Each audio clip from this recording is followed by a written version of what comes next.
G'day, battlers! And today we seem to be in some sort of box, and those are the Anti-Fliers. Oh, are we doing an Anti-Fly video with face cam on? Is that what we're doing today? G'day, battlers, and yeah, I do not know what I'm doing. I have never used OBS before, so we will see how we do. And also the audio quality, I'm not sure how that's going to turn out, but again, we will find out together. And so let's jump into it. So today we're going to be going through the Sunrise Cup Meta Part 3. So you haven't seen Part 1 and 2, which were the Meta Simplified infographic, and then going through the Flyers in the Sunrise Cup. You can click over there. I need to learn how these directions work. You can click over there for the playlist that has both of those, and then it'll go through in order, and then this will be third in the playlist. And if you're watching this later on, then there may also be episode 4 going through the Anti-Anti-Fliers. So yeah, today we're going to be going through the Anti-Fliers, and those are Galarian Stunfisk, Abomasnow, Swampert and Wigglytuff.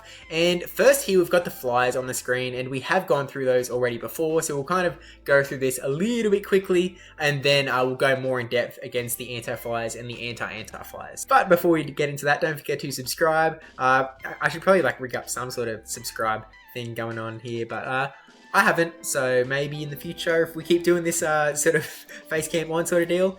Yeah, let's get into it. So Galarian Stunfisk right there is going to wipe the floor with Altaria. Every shield scenario, shields cannot save Altaria. It's Gonski. And then Skarmory. Skarmory can win one shield matchup, and that is the 2-0 shield matchup. So yeah, Galarian Stunfisk also has a pretty easy time against Skarmory. But Pelipper is a bit more of an interesting one. So Galarian Stunfisk versus Pelipper, which we have here on PvPoke. This was the one where they CMP tie every single move. So you can see here that they both charge up, and then they both have the charge moves already. We've got a Rock Slide, and we've got a Weather Ball, and so one fires off, they do it again, one fires off, and that is in every shield scenario, even shields.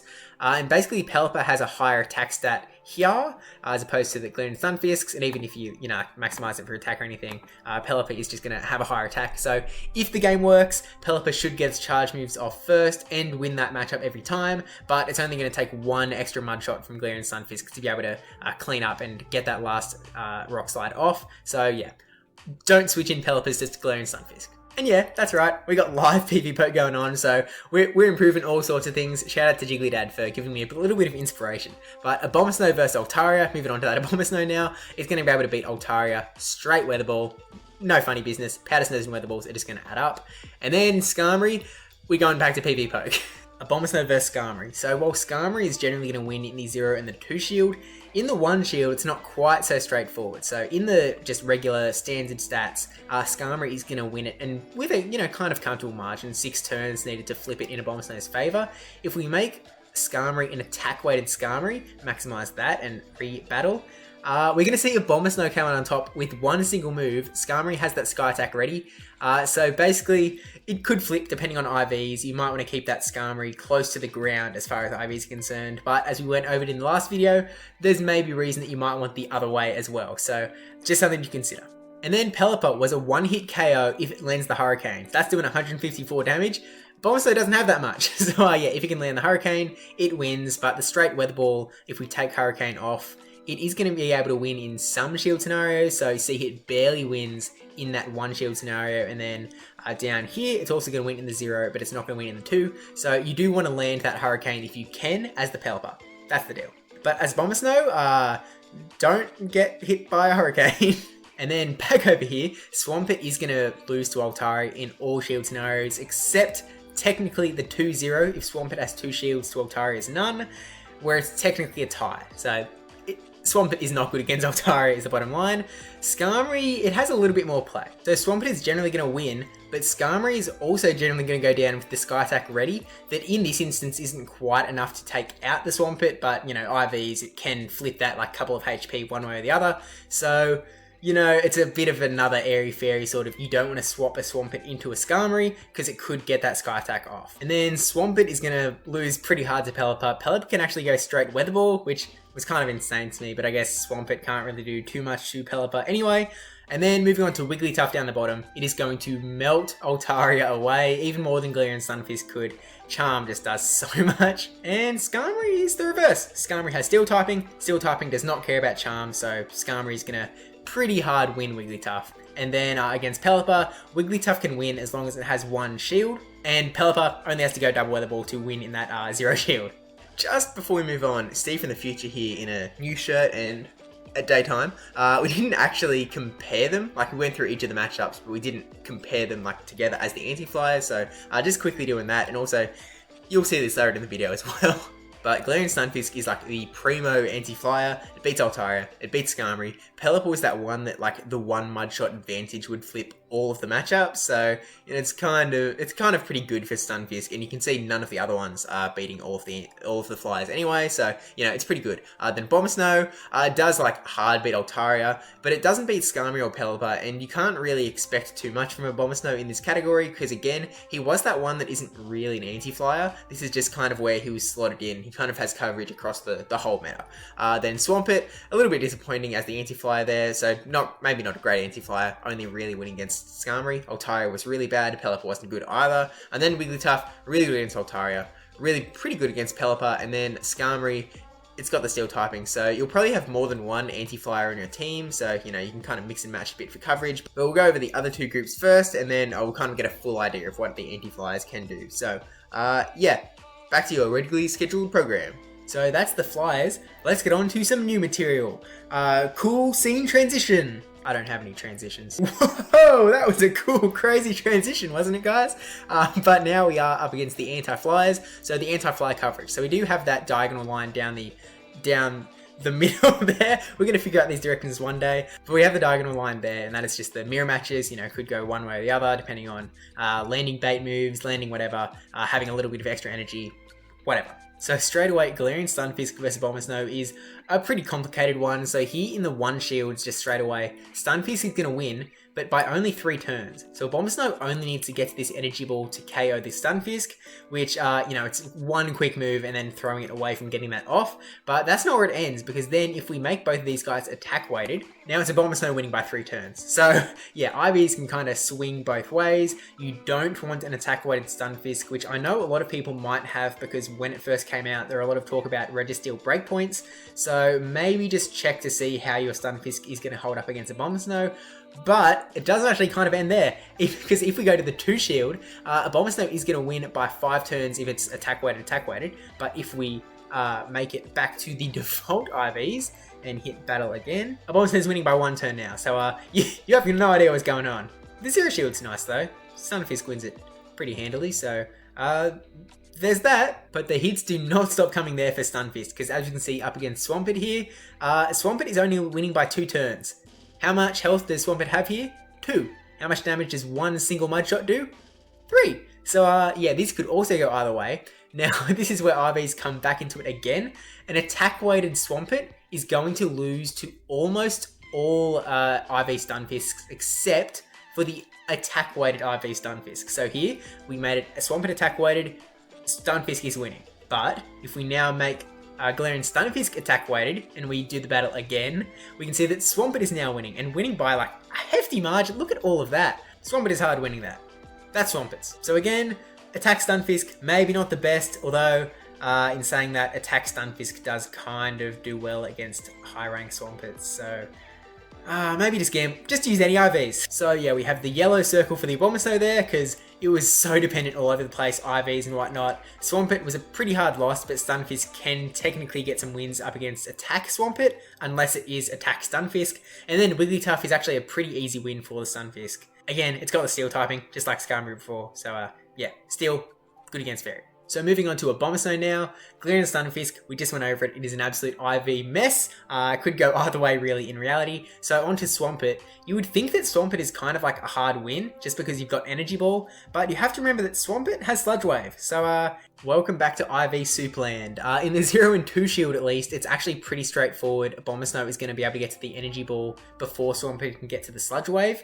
In the 1 shield, however, this is the default stats on PvPoke, and Swampert here is winning it by 1 single turn.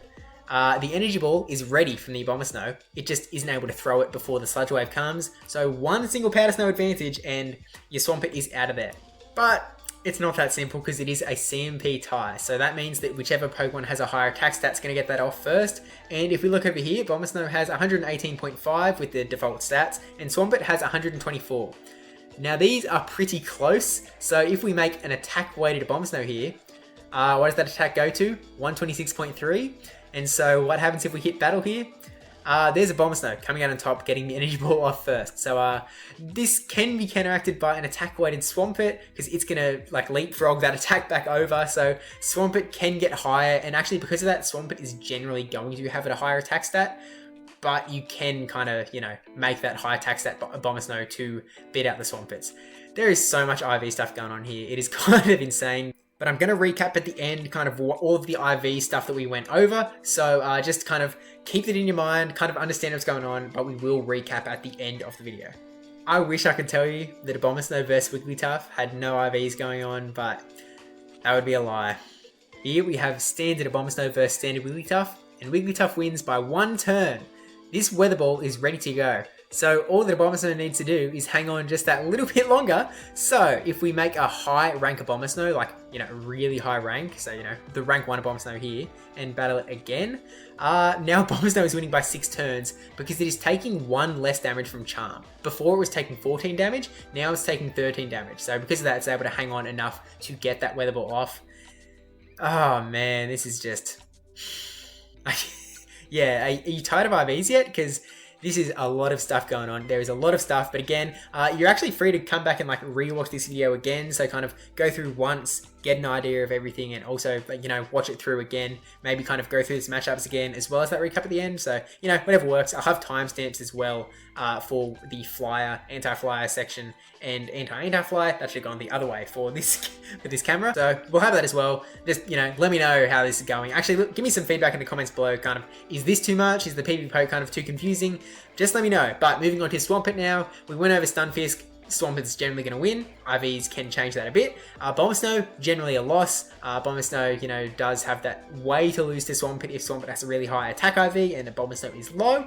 And then Wigglytuff, Swampert needs to land the Sludge Wave. Whoa, we're on PvP poke, but that doesn't mean we're talking about IVs. If we scroll down here, we're actually just talking about classic bait. You need to bait this Hydro Cannon to be able to land this Sludge Wave for the KO. You can see here that Swampert has 10 health left, but Wigglytuff's charms do 14 damage. So if it went for double Sludge Wave, it wouldn't get there in time to be able to survive this barrage of charms, basically. And at the same thing, if we take off Hydro Cannon, basically it just doesn't do enough damage before Charm is able to take it out. So we can see here, it's almost getting to that 3rd Hydro Cannon, which would take it out. So it's only 3 turns different. So if you have a bit of an energy advantage on the Swampert, it could take that anyway, straight Hydro Cannon, but it is a bit more of a risk. And okay, I've been keeping something from you. If we look up here, Charm does 14 damage. Want to know what happens if we make this Swampert an attack-weighted Swampert? Because unfortunately, if we hit battle again here, that's 15 damage. Yeah, it gets a Hydro Cannon bait, and it is not able to get to the Sludge Wave. Well, I mean, it just gets to it, but it isn't able to throw it before this Charm takes it out. So, oh man, more RVs to throw into the fire. But, I mean, moving on to Wigglytuff here. We've gone through all these matchups. No more PvP poke, please. So Wigglytuff, pretty bad against Stunfisk. It has that steel typing. Abomasnow, generally going to win that, as long as it has 1 shield in tow. Swampert, it just needs to not be an attack-weighted Swampert. It just doesn't need to get hit by the Sludge Wave. Like, if you don't get baited and you shield that Sludge Wave, you're still going to win that anyway. So, yeah, just don't get hit by Sludge Wave. Hello, me from the future again, just to kind of recap all of these dudes. And it's kind of hard to recap because there's like, you know, every single row has yellow, green, red. It's just like traffic light city all over the place.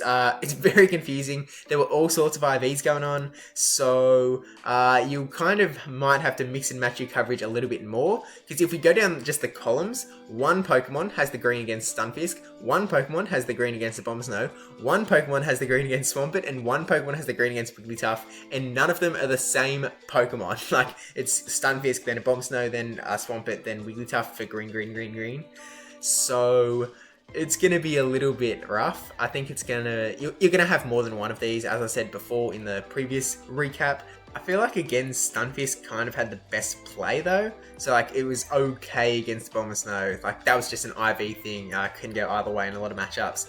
Wigglytuff was a hard win, and then Swampert was only a generally Swampert win. So there's some wiggle room there. But there's no real way to recap these dudes. They are a mess. And we're also keeping this shirt in the daytime for the rest of the video. So, you know, that old Steve, he's gone. Never gonna see him again unless you like rewatch the start of the video. But let's move on. So going to the next grouping, the Anti-Anti-Fliers, with this another cool transition. I don't have the heart to tell him there's no transitions. Oh, and another cool transition. But now I've got the Anti-Anti-Fliers here, so we're expecting to see a lot of red, and we kind of are. There's some green though, and a bit of yellow, so we'll go over all of that now. So Galarian Stunfisk, it's not the best up against Vigoroth. Vigoroth and Obstagoon are both fighting types, so counters really just gonna add up to that steel typing. But Galarian Stunfisk does have a little bit of play. It can win the 0 shield up against the Vigoroth, but in the 1 shield, Vigoroth can actually go straight body slam to take out Stunfisk, so it's not great. And Obstagoon is a similar story. Stunfisk can win if it has the shield advantage, like if it's a 1-0 or a 2-0, so if you happen to have a shield ready on your Stunfisk in the back against their Obstagoon, then you might have some play there. But for the most part, Obstagoon actually doesn't even need cross chop. You can have a Night Slash Gunk Shot Obstagoon and still win this matchup straight Night Slash, so it's not the best. And then there's Ferrothorn, who is the first yellow circle of the Anti-Anti-Fliers, and you know what that means. It's PvP poke time! So Galarian Stunfisk versus Ferrothorn. If we scroll down, this is just the general default stats, 1 shield. Ferrothorn is winning by 3 turns. Stunfisk has this Rock Slide ready to go. And it's not going to quite take out Ferrothorn in this particular instance, but that's like 1 HP is very easy for IVs to change that around. But we already know how we can change it around, because if we have high rank Stunfisk and we have high rank Ferrothorn, so if everyone's running their like rank 1 Pokemon, then Stunfisk is going to win there, so by 6 turns too. So basically just because Bullet Seed is like such a, it's kind of a long move, like it's a badoo, badoo, badoo, whereas, you know, Munchla's coming to more boo, boo, boo. It's just kind of, it's not going to quite be able to take out this last 6 health from the Stunfisk before this Earthquake comes through and just annihilates it. This can like flip back if Ferrothorn correctly shields the Earthquake instead of getting shield baited by the Rock Slide, so there's kind of a bit of airy-fairy going on. Stunfisk is going to be able to win the 0 shield though, like, you know, regardless of the rank, and then Ferrothorn is going to win the 2 shield, just because it kind of gets those charge moves off a little bit quicker, plus, I guess the Bullet Seeds add up. But moving down to Abomasnow, in the Vigoroth matchup, Abomasnow can win the 0 shield, but Vigoroth, just because it's, you know, body slam spam, as soon as, like, it burns 1 shield, that's Vigoroth's game to win. Easy done. Obstagoon, even simpler, it wins all the matchups, 0, 1, 2, Obstagoon has it. Ferrothorn is actually like a decent one though. You can just go straight Weather Ball and you're going to be able to win the matchups there. And Swampert versus Vigoroth. So Vigoroth is going to win in the 2 shield just because again that body slam spam comes really quick. Swampert is going to win in the 0 shield. The 1 shield is a little bit closer. So if we come back over here to PvP poke and we go down to the 1 shield here, this is the standard and Vigoroth is already winning by 1 turn because this Swampert just needs to get this Hydro Cannon off to take out the Vigoroth. So, you know, we're already talking like very close margins when Vigoroth's taken out with a counter here. So it's not like a CMP tie situation, it's just, it doesn't get it off before the counters come through and finish it off. But if we make it the rank 1 Swampert and the rank 1 Vigoroth, we're going to see Swampert actually come out in the 2 turn if Vigoroth is going straight body slam. If Vigoroth is able to land the Bulldoze here instead, then it's actually going to take out Swampert here instead of like, you know, it's only down to 5 health. So if it lands the Bulldoze instead of the Body Slam, which doesn't take that much longer to get to, Vigoroth will actually win that. So it becomes, if you have high rank Pokemon, it becomes a game of baits again. So you'll just want to land that Bulldoze to get that kind of nuke onto the Swampert. Not like it's a big nuke, but, you know, it does better than Body Slam. Swampert versus Obstagoon though, I've coloured it in green for Swampert and maybe I shouldn't have because Obstagoon does win in the 2 shield, Swampert wins in the 0 shield, and the 1 shield is like just won by Swampert. I didn't come across any IV things, but Obstagoon only needs to get like 1 more quick move in and then throw the charge move to be able to take the win against Swampert. So I guess the lesson there is don't swap Swampert into Obstagoon because, yeah, Obstagoon will have that little bit of extra energy. And then Ferrothorn, I think you can probably guess how Swampert fares against Ferrothorn. Straight Power Whip. That guy is gone. Unless Swampert does have a win condition. If Ferrothorn burns no shields, and Swampert has 2. So if you want to burn both your shields on Swampert to win that Ferrothorn matchup, thinking that your opponent will also burn none, then you are free to do that, and you will end up winning. So good for you if you can get that off. Let me know, because that would actually be pretty sweet, especially if that like ends up with a win. Like, yeah, let me know. Now moving on to Wigglytuff. Wigglytuff versus Vigoroth. If any of you guys played the Jungle Cup, it can really kind of move a lot, and I don't think we even realized at the time how much of an IV mess it was. So I'm actually going to hit on the Obstagoon and the Ferrothorn first, and then we'll come back to the IV soup that is Vigoroth. So Obstagoon is going to melt to Charm. It's got the Dark typing. Obstagoon is gone, unless it can land the Gunk Shot. If you happen to be running a Gunk Shot Obstagoon and you land it, I mean, then you're going to beat the Wigglytuff. But that's kind of your only play, and you're not going to get to it like if it's a lead scenario. You'd have to already have energy on your Obstagoon. Take it for what you will. And then Ferrothorn, it's got the Steel typing. We saw it with Skarmory and Galarian Stunfisk.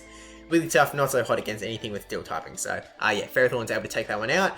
Wigglytuff can win in the 1-0 and the 2-0, so, I mean, yeah, I guess we have to go back to Vigoroth now, hey. So with the default stats, Wigglytuff is going to come out on top of Vigoroth here just by 1 turn. Vigoroth has this Body Slam ready to go, and that is going to take out the Wigglytuff there, so that's the standard stats. However, if you have a rank 1 Vigoroth, Vigoroth's actually going to be able to come out on top here. And it's not because Charm is doing any less damage, it's actually just because Vigoroth has this extra 3 HP that lets it survive enough to get that Body Slam off. So, I actually kind of thought that was kind of funny.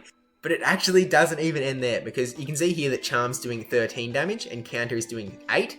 I want to know what happens if we have an attack-weighted Wigglytuff, because this is what we have if we have an attack-weighted Wigglytuff. Charm does 14 damage, so we're doing 1 extra damage, but Counter is doing an extra 2 damage. So even though Charm is outputting so much more damage onto that Vigoroth, 1 extra damage every time, and that 3 health isn't going to help it this time, Counter is just adding up. An extra 2, extra 2, extra 2, extra 2, all the way through, and Wigglytuff just doesn't quite come out of there in the end. And Vigoroth is only winning with 3 HP as well, so it's not like it's like doing really well, but it just kind of goes to show that IVs are going to fluctuate so much. You kind of want that like high bulk Wigglytuff, but then you also want the high bulk Vigoroth. So I guess go for those high ranks. And that is the Anti-Anti-Fliers. So Galarian Stunfisk wasn't so hot. Abomasnow, it also wasn't so hot actually. Swampert, I mean, it can beat Obstagoon, and Wigglytuff, it can also beat Obstagoon, assuming that no Gunk Shots are coming its way. So, I mean, I guess Wigglytuff also has some of the Vigoroth matchup some of the time. Actually, did I even mention that Vigoroth wins in the 0 shield there and Wigglytuff wins in the 2? Because that's the case. So yeah, these are the Anti-Anti-Fliers. These guys are meant to counter these dudes, so, yeah, you know. None of them are going to have great coverage. What do you want me to say? So, full recap, Galarian Stunfisk was really good up against the Flyers. Like, you know, and again, that Pelipper one, it was just that one quick move difference. Abomasnow, not so hot. Swampert, actually also not so hot here.